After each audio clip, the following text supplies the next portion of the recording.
Hag Shavuot Pentecost Revisited. It's important to understand the Hebrew background of Pentecost, Hag Shavuot. Now, it's interesting because in Acts chapter 2, the disciples were commanded to wait in Jerusalem, but they were not made known the exact time and hour. Jesus told them just to wait in Jerusalem, just wait. It records the event. It happened on Hag Shavuot, and the tongues, and it also, remember, it impacted the community. We're going to break those down today, and we're going to repackage them in a very simplified format. Number one, Second Temple Judaism. The Jewish people, like Peter and the early disciples, they were already celebrating the Feast of Hag Shavuot, the counting, for 1,500 years already. So to them, when they were waiting on that day, they were just simply celebrating another pilgrimage festival in Jerusalem. All right, so number one, it was a fulfillment. Right, it was a fulfillment of Hag Shavuot. Right, it was a fulfillment of Hag Shavuot. In Exodus 32:28, the giving of the Torah, the law on Mount Sinai, 3,000 died. And it was exactly on that day, Hag Shavuot, Pentecost, 3,000 were saved. Okay, but let's talk about the tongues for a minute. Why did the Lord manifest in tongue form by His Spirit? Well, what do we do with tongues?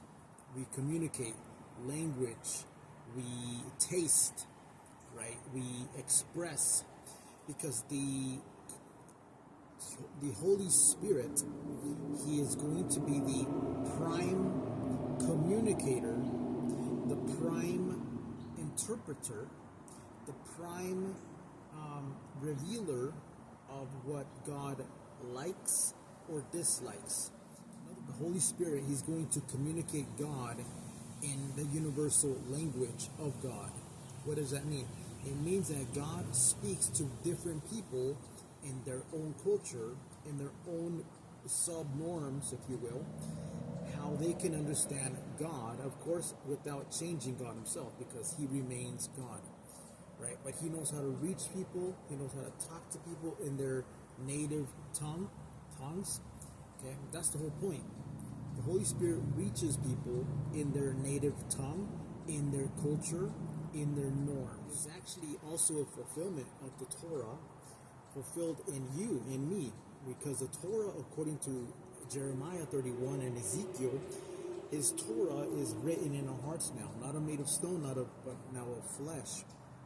Okay. And number three, it is also the reversal of the Tower of Babel, the languages, right? Because from rebellion causes scattering, but now through humility, when we receive the Lord, now there is unity in diversity, right? That's why a believer from China, Russia, or Mexico, and the U.S., they can get together and have fellowship. They don't have anything in common, but what? The unity of the Spirit. That's the whole point.